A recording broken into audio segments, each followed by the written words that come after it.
Hi there, Scott Hamilton, ROCKFILE, back with another podcast review for your ears.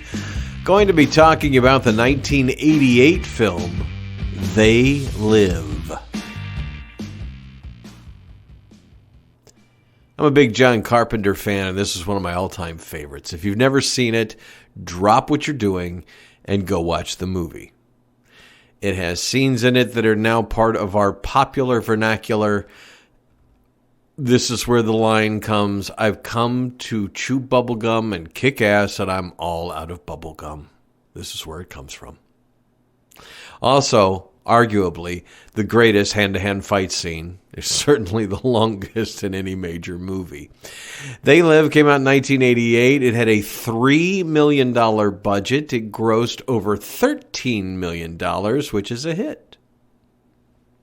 It was well received. People still talking about this movie today. There was a proposed remake, or they were going to at least go back to the source material. It's based on a story called 8 o'clock in the morning that I've never read. And they were going to try and get that made. Even had Matt Reeves signed on to direct it. Carpenter was going to produce it. Never got done. And watching it again recently, it could be redone. I mean, it's definitely one of a kind. It certainly sticks out in John Carpenter's work of it's not really a horror movie. It kind of is, I guess.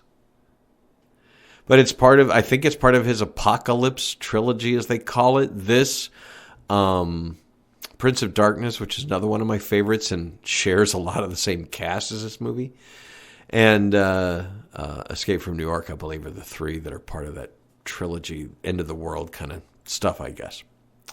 Rowdy Roddy Piper, he was a wrestler. Unfortunately, he passed away. He's a great character in this movie. Some of the acting is just okay, but he was a wrestler, so they got what they wanted. Keith David is in this movie, Meg Foster.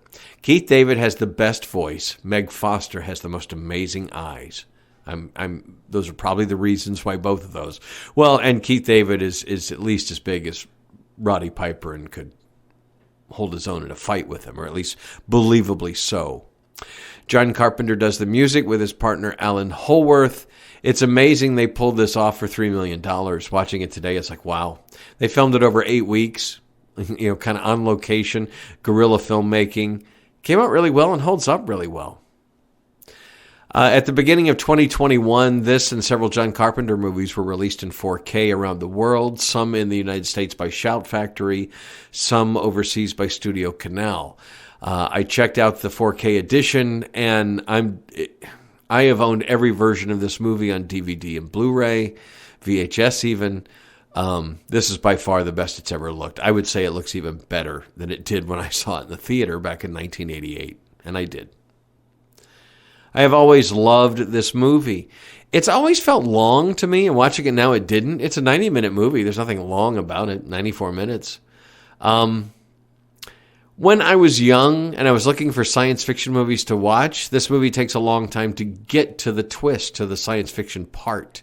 And the whole being down on his luck and homeless and all that stuff, I just didn't identify with, and whatever.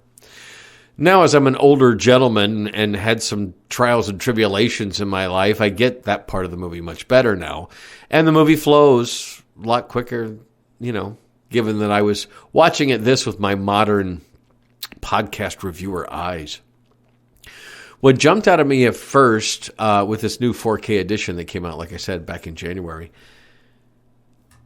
it's tight. It looks solid. Even the credits. I don't know. There was always a jitteriness to this movie because it was low budget and older on VHS, on DVD, and even on the old Image Blu-ray that I have somewhere in storage. The movie looks really solid, and the sound really fills up. It's got a new Dolby Atmos mix. It does have some overhead effects. There's a few scenes where some alien things go by overhead, and that definitely was in the upper channels. But mostly it's the music is just so well represented in this new mix. It comes out of every speaker, and it's a bigger part of the movie than it's ever been. It sounds great. There's a nice full sound. Some of the explosions, some of the gunfire, that kind of stuff sounds a little thin in comparison. They're obviously using the original audio parts, and those weren't recorded as well as the music. The music just sounds great, and the mix sounds great. This, if you like this movie at all, pick up the 4K edition. It's been in and out of print over the last year. Amazon was finally able to fulfill my order from way back. And it's the best the movie's ever looked, the best it sounded. This new Dolby Atmos mix is great. I don't want to get into too many spoilers because there's still people today that haven't seen this 1988 movie. But when you find out what's going on and how they deal with it and everything, why I said it could be remade is they could do more with it. There's so many ideas presented, the transportation system that's presented, the way they communicate, there's just a lot more they could have gone into with this story, and it's just kind of instantly over at the end. Never made a sequel, never made a reboot. Totally could. But still holds up as one of my favorite movies. And the 4K edition that's available in the United States from Shout Factory is fantastic. It looks and sounds better than it ever has. So if you like John Carpenter's They Live, highest marks to the 4K, it's going to make it on my year-end list. It's really spectacular. And as a movie, it's a cult classic. It's not perfect. There's some weak acting in it and some interesting editing choices. But overall, it's a 94-minute interesting thriller that asks some pretty interesting questions. And even to this day, the themes he was going for was unbridled commercialism and yuppies of the day. People have tried to make it other things, and it's not.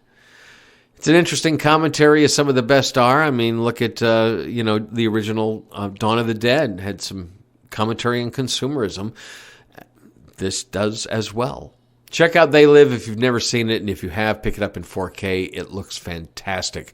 I'm Scott Hamilton. I'm ROCKFILE. Thanks again for checking out another review podcast. I hope you're already subscribed. Check out my Patreon, if you will. I'm currently updating it and redoing it, and going to be doing some deeply personal podcasts there that won't be available on this podcast because, well, these are free and open to everybody, and these things are going to be, kind of personal. Kind of want to keep them private, but the podcast artist in me has to get them out there one way or the other. So there you go. Anyway, thanks for checking it all out. The links are below. Have a spectacular day, and thank you, as always, for listening.